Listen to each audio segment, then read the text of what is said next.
Well, today we're going to give you a little bit of an outside tour of the Arndt family properties. And I'm here with my dad. These last so many years, Dad has taken on a new role in addition to all the things he does for the family. And that is preparing pieces of our property for future building sites for members of the family. At the very end of all this, we'll come back and I'm going to ask Dad what the most dangerous or most challenging part of working with the tractors has been. Before we get into preparing the spots for the other future houses, how did you come up with the idea of this house we're in now, your house that you and Mom designed and built for the family? Well, it was a long adventure to get here. Well, we were almost by that time married 25 years, 24 going on 25, I believe. I celebrate every day that we came out here. And it's now been another 21 years since then. So we're approaching our 46th anniversary, and about half of that was at each house. But no, when we were at the older house, the old fixer-upper, built in somewhere maybe in the 1906, 1913 era in the old part of Belleville, it just needed all sorts of repairs. So we kept driving around town and found an old fixer-upper. Needed a lot of work, a romantic old turn-of-the-century house. Broken in a lot of ways. The yard looked like a jungle. Inside had an old refrigerator filled with roaches. So it was either get 1/6 of a house that was as neat as a dollhouse, or grow into another house over the decades, and that's what we did. So Rick totally rewired the whole place and he replumbed it. And the one night he actually took down a wall that he had gotten a lot of reassurance from people that it wasn't a structural wall, but he wasn't positive. And when he did it, we're all just standing there ready to hurry hop out of the house if it was somehow. But he took down a wall and rebuilt the kitchen. It was a large house, but as we filled it, you being the first, all the way up to a family of 16, over that quarter century, it became quite tight. We also ran the businesses there, and all you guys were very much. We would even throw balls around on the inside, and we had a relatively small yard, so we would constantly look for ways to earn enough through the family business to someday get out into the beautiful creation that we have around here and build a house. And it took quite a long time, but we finally made it about 21 years ago.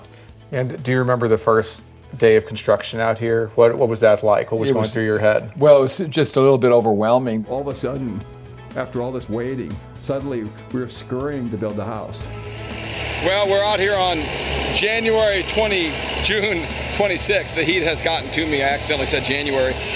But right now, we're just digging the footings for the first time. I thought, is it actually happening? Future front yard, hopefully future backyard. New baby due in January. We're trusting that everything goes fine. God bless that baby. Of course, it took a while for this house to be built that we're standing in now, your home, and what was the family's home for the last 20 years. Yeah. What gave you the faith, I guess, to start thinking about maybe others of us could live nearby in the future? Well, I always I think back to the old TV show. My grandma had a color TV, and we would watch Bonanza, and they had something called the Ponderosa. And the brothers and the dad would kind of work together on the Ponderosa, help people. And I always thought, wouldn't it be great to see if eventually we could have property around here so that the guys over time could afford to build on these pieces of property. And I thought, well, while I'm still here on Earth, and we have these wonderful vehicles, like a John Deere machine, and it's a skid steer, and a tractor with a box scraper and a bucket, I could start doing some things, making some roads, kind of creating our own little system to communicate back and forth from one place to another, which would entail going through woods and up and down hills. So we had to learn a lot about, use our laser, put stakes out, learn about drainage, put in culverts.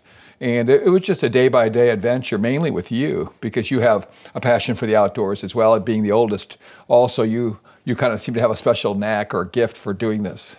Yeah, and one of the first memories I have is when we finally got the next door property, which was very unknown whether we would ever own that, because they very much did not want to sell, and we couldn't afford it for a long. We barely afforded it when we eked by and were able to just buy it right when they were ready to sell. Oh, man. But I have all these memories of you working over there with that old tractor. I think it was like a 40-year-old Ford tractor, which of course we love Ford. So it's just really neat to see us taming that. And then we expanded the pond. And so we have a building site ready there. Yeah, because really up until, we were here many, many years, and no land. People around here were very permanent, and you like that. People who have been here decades, and maybe 60 years was the longest I remember, probably some longer. And all of a sudden, we had prayed and just asked God if it ever would work out, the land would become available nearby. Please let it happen. And then the first domino to fall was the adjoining land, which was kind of a copy of this. They're each about 5.5 acres. And that was a real blessing. And so we went to work. We put out about 300 stakes. We lasered the whole 5.5 acres, learned about all the drainage, made sure everything went to the creek or to certain swales, and we expanded the pond onto that property. And it was really an adventure. We learned a lot about drainage. The laser always tells the truth. And we gradually were able to get some other property that contained a lot of beautiful woods. And so I've been kind of working on this little collection of pieces of property now that have come about. We're mostly contiguous to each other. Going through the woods is the biggest adventure because it's very kind of mountainous for this area. One of my first memories of you talking about, like, hey, I wonder if we could ever afford to pick up some pieces of property if they ever become available. Yeah. And I think there was one that was a few properties over. Yeah. And one time we found out it was for sale, and we went and looked at it. And I thought, at that time, I had never done any outdoor work or dirt moving work or anything. And you had a faith for, you kind of had a faith that, hey, there's probably something in that direction. Yeah. And it turned out that you ended up making a road through the woods to connect to our new family property that we bought over there. Right. So it's pretty neat that we can all stay connected, and we don't know what the future holds, but it's looking like it's shaping up that a lot of us will be able to, as we want to and as we can afford to, hopefully stay close and let this be more like the town center, like a bed and breakfast in a way. You can save a lot if you have a family who would like to live relatively close, because you can save on, you could all use the same John Deere machine, the same tractor, the same zero-turn mower. You can help clear the paths and roads and driveways. You can, you could even have we already do kind of have a town center. We have a baseball diamond, pickleball court, basketball court. We wouldn't have been able to do any of this or afford any of it or have the time or equipment if not for being united as a family and kind of swarming these things. We've come up with kind of a workflow today. Basically, how it started was Dad and Jude came out here yesterday. On this particular leg of the trail, they decided where they wanted it to go. And we're making this kind of a scenic route that goes near the lake, kind of weaves in and out, kind of takes its time through the woods. Okay, well, if you can get that, Caleb. Yeah, if you can get that. Oh, man. I spent like half an hour getting the stump grinder out and ready. I don't think we'll need it today. No, they're so shallow, I think we can do without it. Yeah, it's a fast one.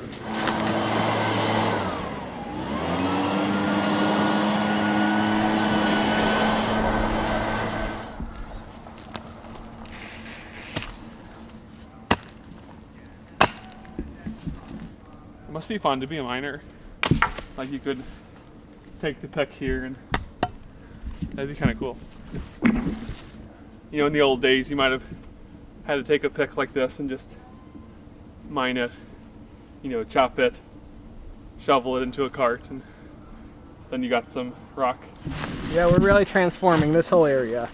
You mentioned earlier the ball field. Yeah. Of course, I never thought we'd actually do something this legitimate looking out here. Did you always have kind of a faith for having a field back there for us to play on? Yeah, I think so. Since we never grew up in the country. Yeah, I think sometimes God will give you like a quiet little radar that consisted over many years and decades, and it's almost like we would even be talking in old videos I see from 20 or 30 years ago. We'd be out here and I'd just be musing, hey, I kind of have the sense this is all going toward that. God might have us someday have adjoining lands, maybe walking trails. And the ball diamond was always something very beautiful to a big family with 13 sons. Yeah. We couldn't do it back at the old house.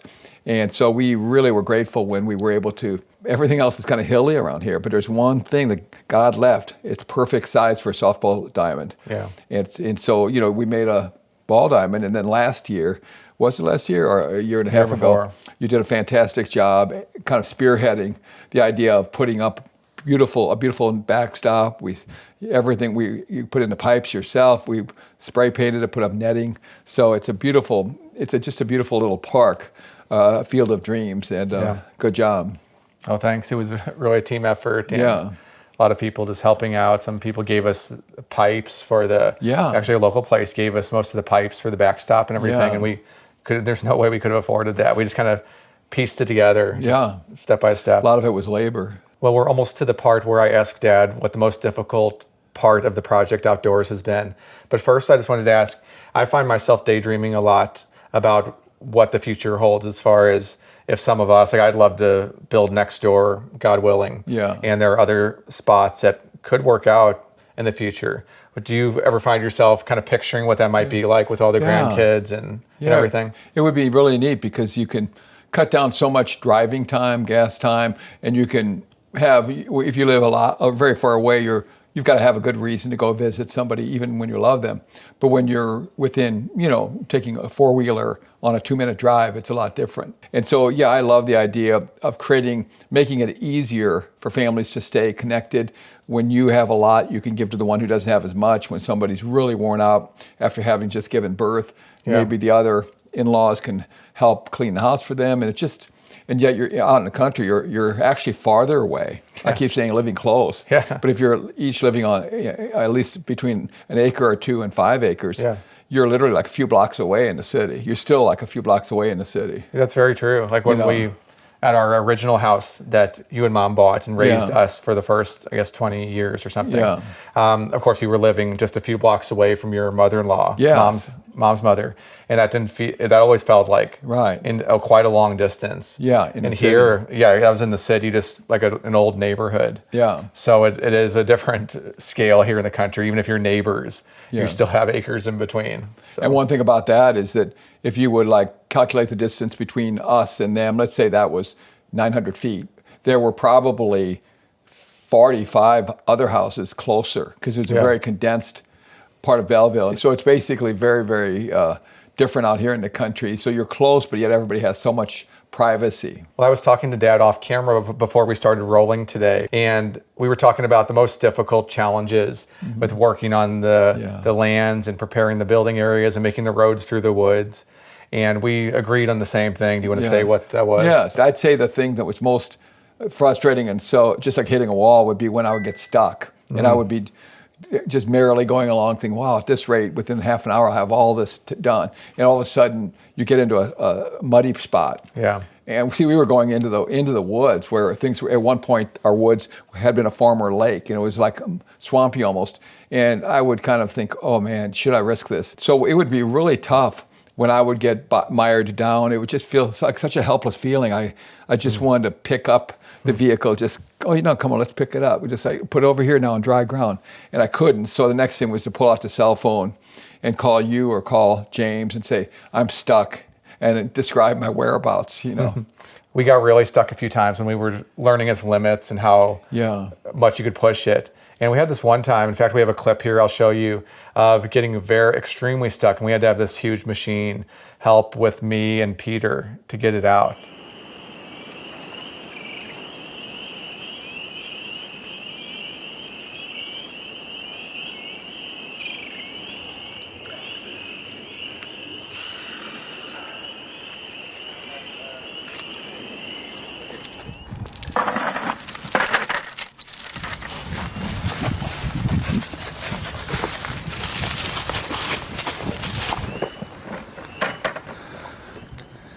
If we pull from the bucket, if that would work.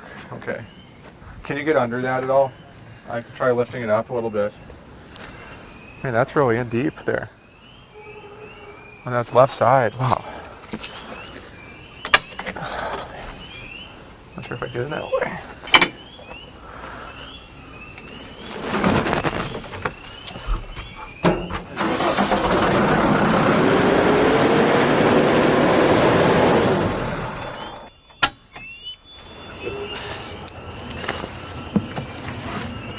And then those teeth will kind of hold it in place. We'll try to go to the middle of the bucket.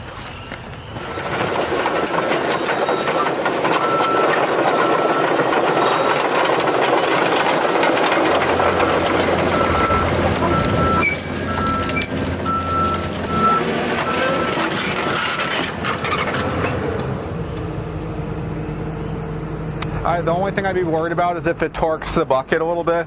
So I was thinking, can you pull it that way? Yeah. Because it'll help pull you over. I'll watch you and I won't pull the tractor over. Yeah. Well, I mean, not turning it. I just didn't want to like turn the arms too much. But I mean, you'll be able to tell if Yeah, it. and I can swing over here and pull that way too. Yeah, that'd be perfect. Like if you can like pull it this direction, I think it'd probably be the best.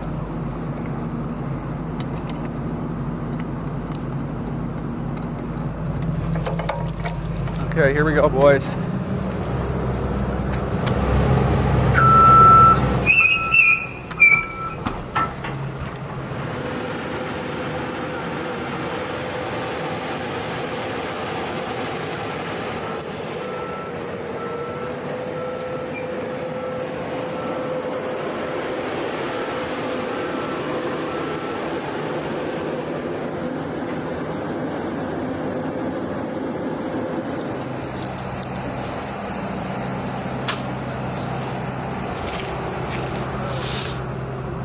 Success.